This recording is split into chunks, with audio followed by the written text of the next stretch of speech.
What's going on, guys? It's Pat back again with another episode of the Patio Pod. Today we had Daniel from Startup Junkie join us. It is a phenomenal episode. He talks all about what Startup Junkie does for this community right here in Northwest Arkansas. We talked about a few patio spots that he likes to check out, talked about the college scene and how to get a job, how to get a business up off the ground. It's a really good episode to listen to, so thanks for tuning in. Want to give a shout out to Startup Junkie. They have Startup Crawl coming up, so you can use the Patio Podcast promo code to get your tickets to the Startup Crawl. Check out startupjunkie.org or hit up Daniel on LinkedIn. We have an exclusive social coming up at Ashley Wine on August 19th. You can get your tickets. They are still available at patiocommunity.com. We wanted to say a shout out to Travis Smith Productions for shooting this podcast, editing, and taking care of all of this for us. He's done a phenomenal job. Thank you, Travis, for your work. We are trying to get to 3,000 followers on Instagram, and we're about 75 away. So go ahead and find us on Instagram at Patio Community. We need your follow. We appreciate your follow, and we have some awesome content coming up for our next few events. Our social media is actually managed by Savvy Social. So shout out to Hannah and Savvy Social for putting us on Instagram. They've helped with our visibility, with our video content. They've done some story takeovers for us, and overall just helped us with our top posts over the past few months have all been strictly done by Savvy Social. So shout out to Savvy. And our hats are produced and made by Easy Peasy. Thank you, Easy Peasy. You guys can check them out online on Instagram, Easy Peasy, and they will make you some custom hats as well. All that being said, enjoy the episode. Play fantasy football? I'm going to tell you something about fantasy football. I just decommitted from my league for the first time in 6 years. That's disappointing. I'm a family man now. Yeah, you got a family. I understand. It was one of the biggest decisions I've ever made in my life. Yeah. Was it a redraft league or dynasty? And I have a wife and kids. Not dynasty, redraft. Okay. Same core. And I just found myself last year so overextended. I was in 2 leagues. Yeah. And losing repeatedly. I won in my second league last year, but congratulations. Thank you. Yeah. But you won it? You went out on top? Yeah. In my league. Hey, keep writing down. I won my league, my main league, my 12-man league. Okay, that's awesome. Yeah. Note that. That's awesome. He's writing down all of our accolades. Yeah. So I made a huge decision to stop playing fantasy, and it was just I was watching a lot of mindless football. I'm a very on-purpose individual, and so I love football. I'll continue to watch the Hogs, and I'll watch, Kansas City and Dallas, and we'll see where that takes us. Oh, you're a Chiefs fan. I'm a Mahomes fan. I'm from East Texas. Okay. So that checks same out. area, same region. Yeah, he's a hometown guy. What about you? Who do you like? Who do you Baker watch? Mayfield. He's my guy. Really? He is the guy. Yep. Bake it till you make it. Shake and bake. He's the man. Because of OU? Because of OU. Really? Grew up an OU fan. Okay. Die hard. And that man stepped on the campus without even telling the football coach. And then someone told the football coach, said, hey, Baker Mayfield just transferred to Oklahoma. And he said, the Texas Tech kid? I said, yeah, the Texas Tech kid. They go talk to Baker, found him playing like a softball league. They're like, Baker, you transferred here? He goes, oh yeah, I'm going to play football for you guys. Walked on. Greatest college quarterback ever. So That's I'm a good diehard story. Baker guy. Every single one of my fantasy teams has Baker Mayfield as my starting quarterback. Wow. That is a non-negotiable. He is the guy. And then it worked last year for you. It worked last year, yeah. Yeah, ESPN does their little stats, and they literally said MVP, Baker Mayfield. Wow. Yeah. Very nice, man. Yeah. That's paid off for you. When Did you transition to, you went to the U of A? Correct. So you grew up an OU fan, then you went to the U of A. Did you become a Hogs fan? And then did you continue on your journey as an OU fan? And then my third question on that is, now that they're in the same conference, how do you do that? I don't care about OU anymore. Okay. There was a little transition to where my freshman year I'd still watch OU football, I'd still root for them, but I'm a Hogs fan. That's where I go to school. My dad went to OU. I didn't go to OU, so I'm a Hog fan now, which isn't easy, but it hasn't been easy for OU the last couple of years either. Even though they've beat us more times than we beat them in basketball, which feels like shouldn't be the case. But I'm a Hog fan, true and true now, unfortunately. We had Case and Ransom on our last episode. Mm-hmm. He was a great guest, and I ran through the schedule for this year, and he ended us with 8-4. 8-4. How's that feeling for you? Realistically, 6-6, I think is where we sit. But if we start off 3-0, I can see us going 7-5. It's just SEC's hard nowadays. You can't buy a win. Are you excited about having Notre Dame in town, or is that a challenge that we shouldn't have taken? I'm excited because big game in Fayetteville on the hill. It's beautiful. First half, vibes are going to be high. All morning, vibes are going to be high. That's right. So, game starts at 11 a.m. Up until 1:30 p.m., I'm going to have a great day. A fantastic day. Going to tailgate, going to get some good food. Yeah. A couple beers maybe. And I'm going to be cheering the Hogs really loud. I'll be at the game. It'll be fun. Sometime in the third quarter, though, realistically, I'll probably be let down. And the rest of my day will be ruined. But I'm excited.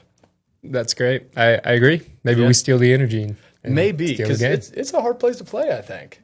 You got a bunch of 80,000, 70,000 fans calling the Hogs. It's beautiful. It's awesome. Okay. So you're a Startup Junkie. This is your first official year. We've got a few things to talk about on that front. For those listening, we had Startup Junkie as a marquee sponsor of our last Patio Social. It went great. We were out in Fayetteville at Taco and Tamale. And so thank you guys for being out there. Yeah, thank you for putting it on. Does Startup Junkie do anything tailgating related or sports related with the university? How do y'all tie in there? So we don't do anything necessarily officially tailgating with the university. Now, a couple games throughout the season, you might see a Startup Junkie tailgate. Okay. It's not officially affiliated with the university. Now, we have done stuff with the athletes before. We've done some consulting calls. Sometimes we have a contact there.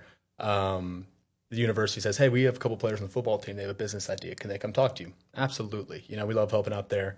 They also did a athlete networking night last year, which, great idea, by the way.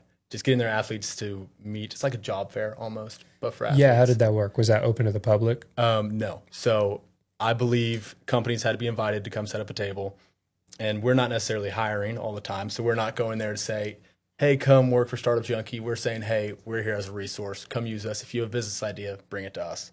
So we've done stuff with that. We also did a pitch competition earlier this year at the basketball practice facility. So that was really cool. Sweet. Being out there on the court. Yeah. And then the winners were actually announced at halftime of a women's basketball game. Were you MC at that one? Or what? I was MC, and I had no microphone. So I was in a gymnasium just really yelling, and I didn't have a water, and my mouth was really dry. But it was a great event. We had some awesome pitches, some awesome winners. It's the second time we've talked about dry mouth today. Well, I had to make sure I had a water, But that was an awesome event. It's so cool just being, at a university practice facility. The contestants were a little startled because the 60-second timer was like the loud buzzer in the gym, and they didn't see the time in front of them. So they were rushing behind them. So whenever they're giving their pitch, time's time. I'm sorry, you're competing for money. My name is, and they get scared. Yeah. So it was really fun though. That's cool. So that's a good segue. Startup Junkie, you guys do quite a few different pitch competition style things. How many do y'all do throughout the year, or is it always just whatever you plan up ahead? Is there any recurring pitch competitions? Typically for pitch competitions, we like to say one a quarter. We at least want to get 4 done in a year. We're going to do 5 this year. So actually, great timing. Tomorrow night, we're doing Startup World Cup. That is our one recurring pitch competition.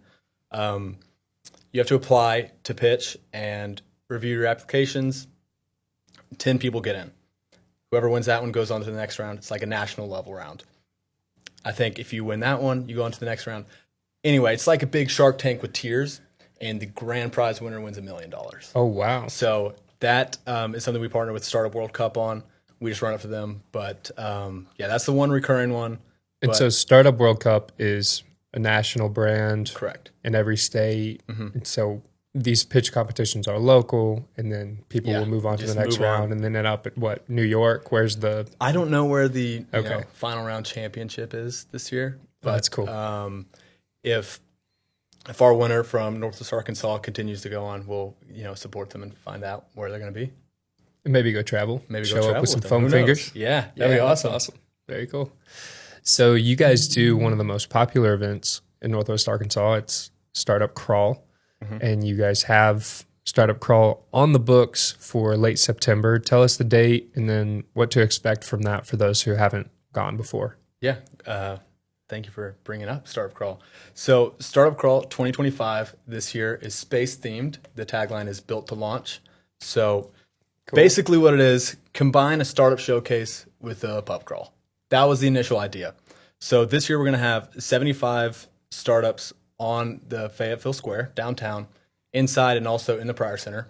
So 75 startups. We're going to have beer stops where you have a map. You can go to different stops. If you check off all the stops, you get a prize at the end. Cool. So these stops include a local brewery. So you go there, get a beer. So basically, bunch of startups, stops, local businesses, craft beer, and then food trucks, live music. So this year, Startup Crawl 2025 is taking place on September 26th, the night before Notre Dame. So adding to why I'm going to have such a great time on Saturday is I'll be kind of off the shoulders. It's going to be an awesome event. But it is a lot of planning. It is, it is a lot, but it's a lot of You'll fun. be in work mode, so you'll maybe have only 6 or 7 beers that only night. Only 6 or 7. I'm going to take it easy for a Friday night. Just a light Friday. Light Friday, but it's an awesome event. It's going to be really cool. You have the option. We have 2 ticket options. You have a full pour beer, so you get a big 12-ounce silicone cup. You walk around and get as much beer as you want. Wow. Or you can do this 8-ounce option. This is more for, I'm not trying to have 5 or 6 beers. I would like to taste a lot of beers, though. So give me a smaller pour. So those options are at $40 and $30. But if you use code Patio Podcast in all caps, you get 20% off. Okay. So the first 10 listeners, I don't know which camera I'm looking at, that use code Patio Podcast, all caps, get 20% off their ticket. And that's either ticket. And we'll link that. Awesome. Well, that's amazing. That. Wow. But you have the paid tickets, but also it's at the Fayetteville Square. It's downtown. If you want to come, bring your family, walk around. Make it a night. It's free. Like if you don't want to drink beer, you don't have to drink beer. So it's also free to just come hang out. When does it start, and then when does the music kick in and people start to go to the stage and stuff like that? Mm-hmm. So the event is from 5 to 9 p.m. We'll be setting up, pretty much all day, a couple hours before, but music and the event itself starts at 5. We'll wrap up, around 9. Awesome. Yeah. Sounds so fun. It should be buzzing this year, I think. So you're a U of A graduate, and you have obviously spent some time in Fayetteville, and now you live in Fayetteville as well. What are a few of your top spots? We're the patio community, so we're all about supporting local, especially restaurants and bars and venues. So tell me some of your spots that you'll go to, maybe with friends on the weekends, maybe a spot to hit for happy hour. Give me a few of those to rattle around in the old noggin. Yeah. So we were kind of talking about this earlier. I'm in Fayetteville, which is kind of a younger crowd. So these are fun spots. But 21st Amendment is my go-to on Dixon Street. If you're going out to Dixon and the weather's nice, go into 21st Amendment. Thursday nights, they have $2 Mexican beers. So I am actually giving out all my secrets here. Yeah. It's going to be packed next Thursday. It's going to be packed next Thursday now. But 21st Amendment's fun just because it's got a rooftop patio. I would recommend it for a patio social. I don't think it's big enough. But it's an awesome vibe. Really fun. You get to overlook all of Dixon right across the street from the Walton Arts Center. Parking's better with the garage now. Yes, parking's better. It's an eyesore. It's an eyesore, that big old garage, but because they had to remove that lot for the Ramble, they had to put parking spaces somewhere. But what's a happy hour place you go? That's a great weekend spot. What's a happy hour spot you might grab a beer or a cocktail somewhere? For cocktails, I go to the Geisinger on the square. So it's right next door to the Startup Junkie office. I'm not a martini guy. Their dirty martinis are solid. Wow. And you only need like 1 or 2. Okay. Yeah. So it's different vibes. The first time I went there, we actually rented out a private room. And it felt like I was in like Peaky Blinders almost. It was just really cool, like throwback vibes. it's unlike anything else in Fayetteville, just because a lot of stuff in Fayetteville is tailored to younger college kids or a younger crowd. This place is not. Like, right. I went in there one time not wearing pants, and I felt like, I was like, oh, I'm underdressed, you know? I'm underdressed. Like, the guys making the cocktails and stuff, they're wearing, you know, the bow ties and the handlebar mustaches. I'm like, that's hilarious. I'm like, okay, I need one drink and need to get out of here. Meaning, just for listeners, you were wearing shorts. I was wearing shorts. Okay, that's good to know. No, yeah, I was wearing shorts. There's not a dress code, but it is a little nicer, you know? Cool. So good date spot, good hangout. Where have you gone, restaurant or bar, where you've met people and had kind of a good social outing that maybe some of our listeners might go, oh, that's a good hangout spot for a group of us or to meet people? Mm-hmm. A good hangout spot and social spot that I don't feel like a lot of people know about is City Park. It's pretty new, opened a couple years ago. It's owned by the same people as Feed and Folly. It's an awesome vibe. They got the cornhole, they got margaritas, they got really cheap food actually. So I'm gonna promo them here, like double cheeseburger, double smash burgers, like $8.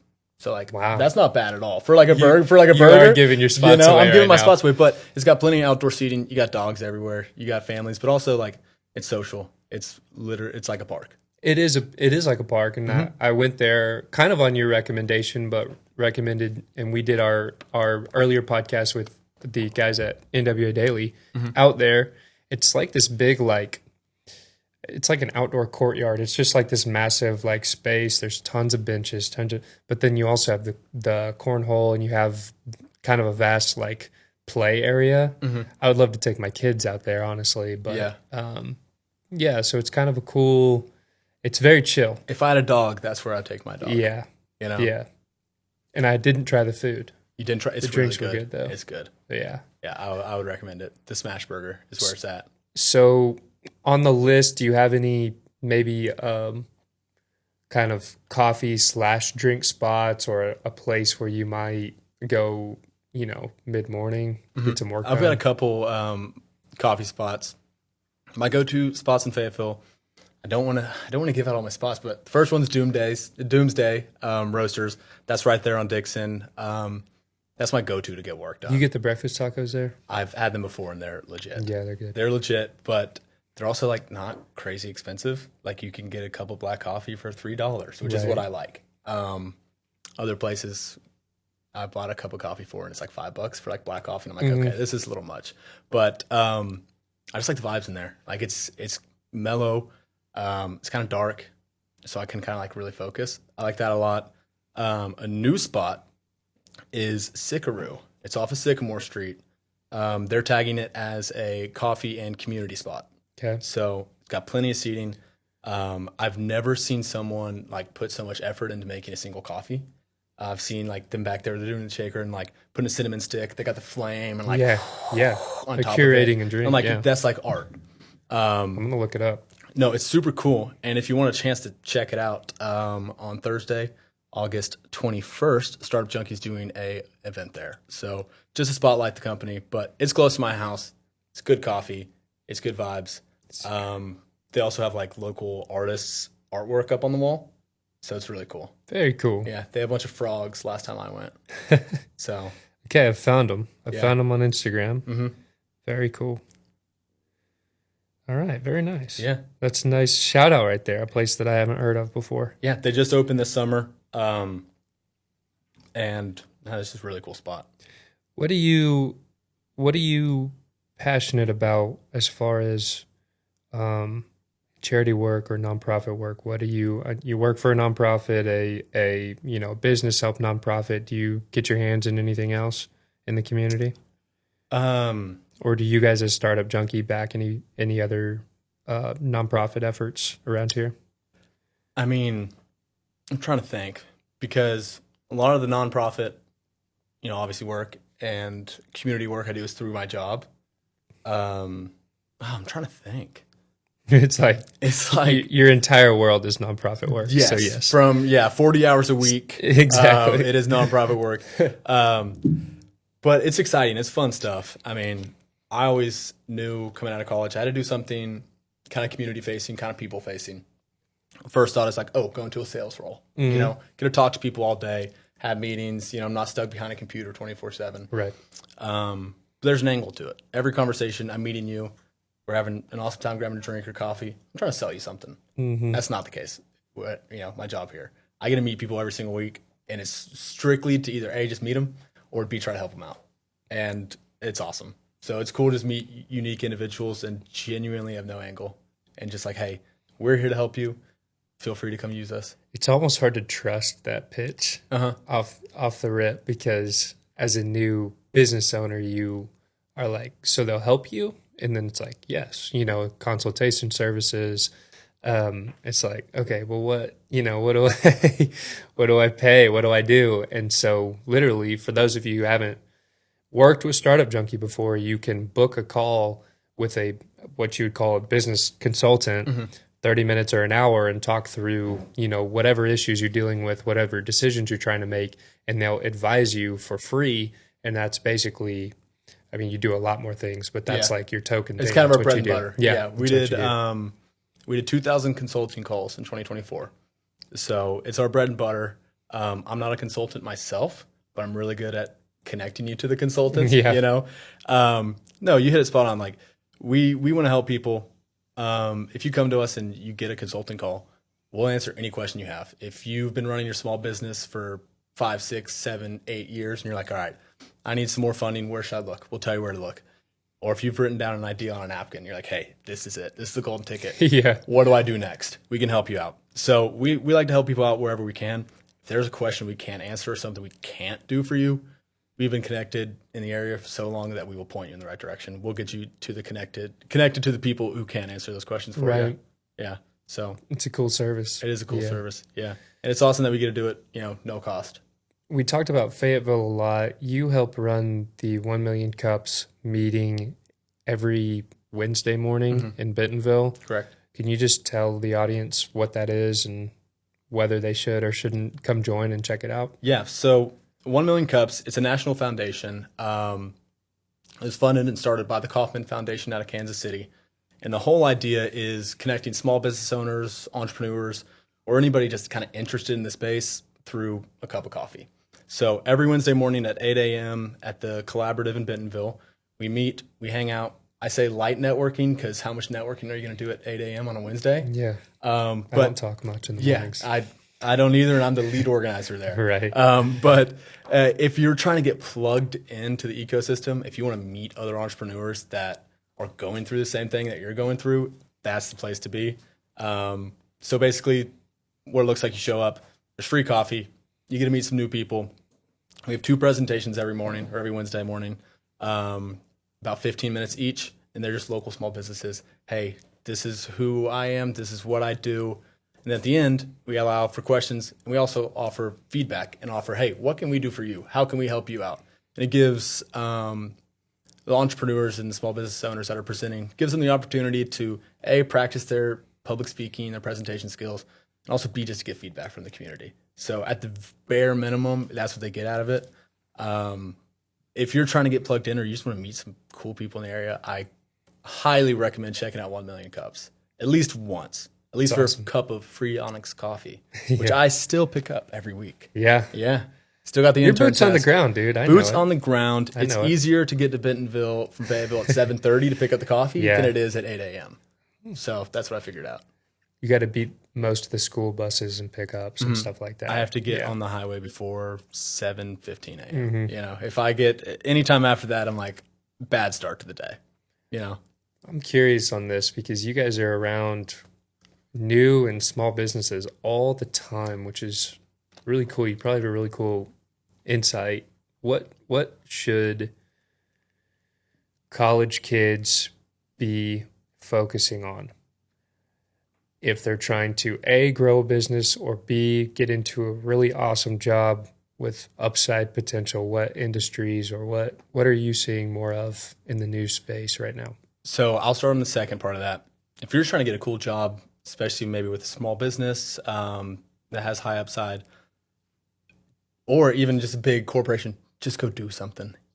Like it's so important for you to have internships nowadays to get jobs. It sucks that that's kind of the landscape of it, But if you're a sophomore, junior, senior, and you have a summer where you're not doing anything, or if you're just, working as a waiter, which there's nothing wrong with that at all.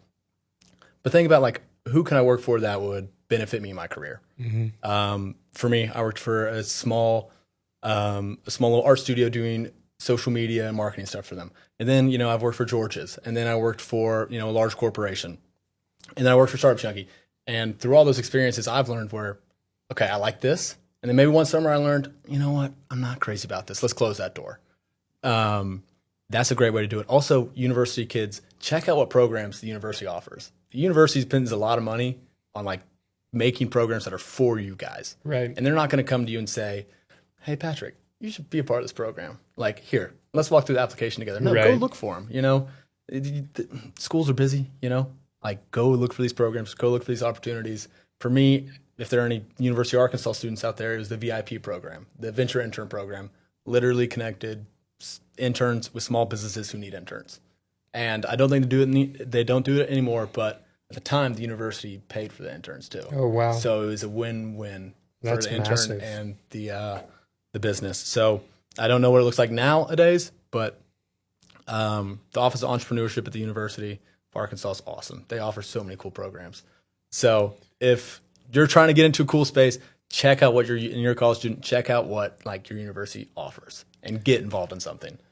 It's interesting. How many students go 4 years of just school, no work, no experience, to then enter the workforce and realize the industry they're in is not what it seems on paper, or vice versa? I think that's really interesting. I think it's interesting. I can put a number on that. I would say a good amount. Because you'll never know if you like something or you don't like something until you do it. Right. And I would hate for that to be when you graduate. And it's like, all right, I've got this job. I've moved here, I moved to Austin for this job, I moved to Dallas, or I've moved, Charleston or Denver, or wherever it might be for this cool job. A couple months in, you're like, crap, I do not like this at all. That would be bad, because then it's like, all right, what are your next options? There are always options, but you got to take another step back before you can take that next step forward, How did you specifically get in with Startup Junkie? So actually through the venture intern program, the art studio I worked for was called My Tea by Design, therapeutic art studio. I worked for them with my first venture intern program semester, and I actually tried to work for them for the second semester, and they wanted me to come back. But the leader of the venture intern program was like, no, you can only do it with one company at a time. Like, you can't go back to back. I'm like, what? Like, I really wanted to keep working for them. Like, I had a great time. Shout out to them. They were awesome. So the venture intern program, round 2, I was like, all right, I got to find a new company. And I had a little interview with Startup Junkie, and I'd come to some of their workshops before to get free lunch, because free lunch. Food is food. Food is food. Mm-hmm. Free Slims, you know. So I knew of Startup Junkie. Obviously, I did a lot more research before my interview with them, and I just kind of hit it off. Like, I interviewed with Grace Gill. She's now the lead director of our fuel program. And just kind of talking to her about like what I'd be doing for her and what I'd be doing for the organization as a whole sounded like a really cool opportunity. And did that first semester with them last spring, stuck around for the summer. I was like, hey, like, I know the venture intern program's ending, but I need to let a couple other people know if I'm taking their internships this summer or not. Can I just stay here? Right. And they're like, sure. Nice. And so they kept me on, gave me a project that would keep me, on the team through October. And then they just couldn't get rid of me, and then finally offered me a full-time job. Nice, right? Yeah. Congrats on that. And thank you. But took a little bit of grit, right? Took a little bit of grit, yeah. Do you guys still have sponsorship availability for those watching that are small business owners? Sponsorship opportunities for Startup Crawl. Mm-hmm. Okay, and then you have tickets available for sale. Yep. And then who and where do people get in contact for information like that? So you can contact me directly. You can follow me on LinkedIn, message me there. It's just Daniel Koonce. Or if you want to send me a direct email, I'll give it to you, plug in the bottom. But my email is literally daniel@startupjunkie.org. So if you have any questions about the event, getting tickets, or if you want to sponsor, or if you want to participate and be a startup or a food truck or any way, shape, or form, have any questions, just hit me up, honestly. What type of music's going to be out there It's going to be local music this year. So we've done some kind of bigger artists in the past, but we're leaning all in on some local talent. Good. Yeah. And you've already got a ton of ticket sales going. And We've got some ticket sales. It's looking good. Shout out to Harrison Kitson. I hope he watches this. He's done a great job marketing the event. Awesome. So he's taking the lead on that, as he's done a great job. Who are some other people you work with at Startup Junkie that you need to shout out? I just want to shout out the whole team. Like, we're a small team, so there's like 8 or 9 of us full time. All of us wear a lot of hats, and all of us help each other out. Like, I'll shout, like, everyone helps everyone. So just everyone in the Startup Junkie team. Obviously you got big boss man Caleb Vitale. Yeah. But then you got Claudia Scott, Grace Gill, Harrison Kitson, Matthew Ward, Brett Amarine, big man boss Jeff Amarine, Jeff's wife Phil. I'm trying to think, making sure I'm not leaving anybody out. Oh, Chris Adams.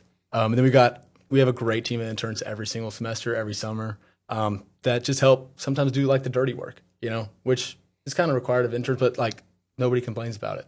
Yeah. And we always help each other out, whether it's like, hey, we have a fuel event coming up. Daniel, can you help, pick up the pizza and be there a couple hours early to set up? Absolutely. Hey, Grace, like we need a spot filled for one MC. Can you come and like present fuel? Absolutely. So a bunch of trade-offs, but just the whole team, man. We wear a lot of hats and we love helping each other out. What's step number 1? You talked about the napkin idea, the entrepreneur. I came up with something. I'm excited about it. What's step number 1? Is it calling you guys? That's actually a great question. You can call us, obviously, step number 1, but we'll tell you the first step. Go talk to people. Go do customer discovery. Go do your homework. Because I'll throw a statistic at you. 42% of businesses fail because they're selling a product or service that people just don't want. You could make sneakers for dogs, designer sneakers for dogs. Nobody's done that. Right. But are people going to spend money on it? Right. That's the most important question to answer early on. So go talk to people. Who do you think your target market is? Is it college kids? Go talk to college kids. Maybe it's not. Go talk to, 30, 40-year-olds, maybe 50, 60-year-olds. Go talk to high schoolers. Go to farmers markets. If you're starting the gym clothing brand, go to different gyms, talk to people. Talk to 100, 150, 200 people before you invest a lot of time, energy, and money into a company that might not work.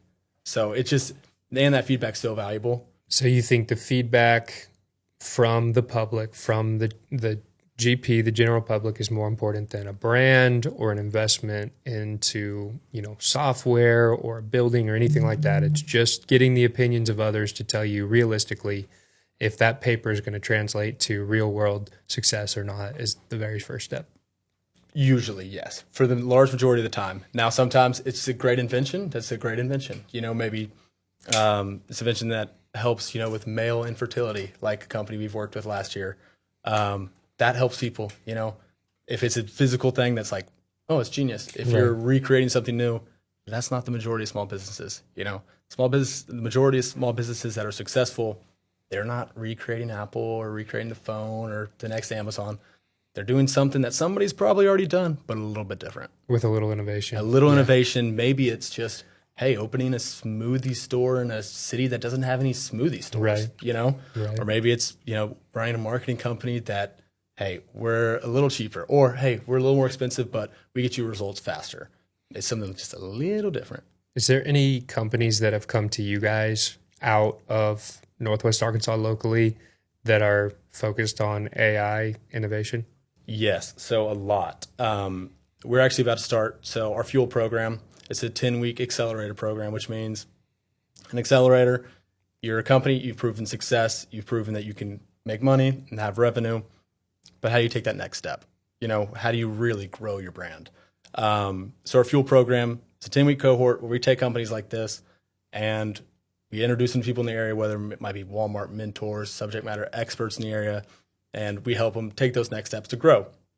I'm getting to a point here where we do a health tech cohort every year, and then we do a AI machine learning cohort every year. So we're actually about to kick off our AI machine learning one here in a couple weeks. So meaning there's enough demand around those particular industries for you to have a cohort just for AI. that section. Yeah. Wow. Because everyone's doing it. It's automating a lot of things and making a lot of people's jobs easier. Is there anything cool that you've seen that would stand out to you? Yes, there's one. I'll shout out So this actually fell in our health tech, but it uses AI. Skin Check Health. Danny Marquez. I'm totally butchering his name. Marquez, but Danny out there, shout out. Skin Check Health. They're out of Tulsa. They came for a fuel accelerator. They're basically an app. It solves the issue of, hey, I've got this bump on my skin. Or I got this mole or this freckle that looks weird. I need to get it to a dermatologist. But I live in rural Oklahoma. I live in rural Arkansas. The only dermatologist is an hour away, and there's a 4-month waiting list. Well, what if there's an app that uses AI to tell you, hey, this is for concern. Connect with somebody immediately. Or no, it's just it's a small lesion. Wow. It's not cancerous. So they use AI and actually have a patent on the camera software that like identifies. Wow. Actually, the AI. Let me take that back. The AI and patent is on the technology that uses different skin colors. So that's a big question. Like, hey, how does it look from a white person to someone who's not white? It's different, So they use AI to kind of decipher that. So it's really cool what they're doing. Fun fact for you: 99% of all skin cancer is treatable if you catch it in time. That solves that, doesn't it? Yeah. So wow. So if you've got a weird bump, or even one of the main uses is like your parents. Like if your parents like, hey, this looks weird. Or like, hey, there's something on my back. Do you mind scanning it for me? Like, do a little body scan. Like, wow, it's a cool company for sure. Okay, that's a good shout out. So we had them on our podcast too. Danny's a really smart individual, clearly, but smarter than you and I. Smarter than me for sure. I can tell you that. But he's done a lot of cool stuff, and that's just one of the companies we worked with. That's awesome. Yeah. Well, thanks for being on the pod today. Thanks for allowing Startup Junkie to be a part of the patio community and everything we're doing, especially in the Fayetteville area. Yeah. And for those of you watching, you can catch Daniel on LinkedIn and on email. Mm-hmm. Your name, Daniel Koonce on LinkedIn. Daniel Koonce, it's Koonce. Shoot me a message on LinkedIn, connect with me, or just email me at daniel@startupjunkie.org. And this will not be the last time we connect. Thanks, bro. Yeah, thank you for having me on. Appreciate it. Yes, sir.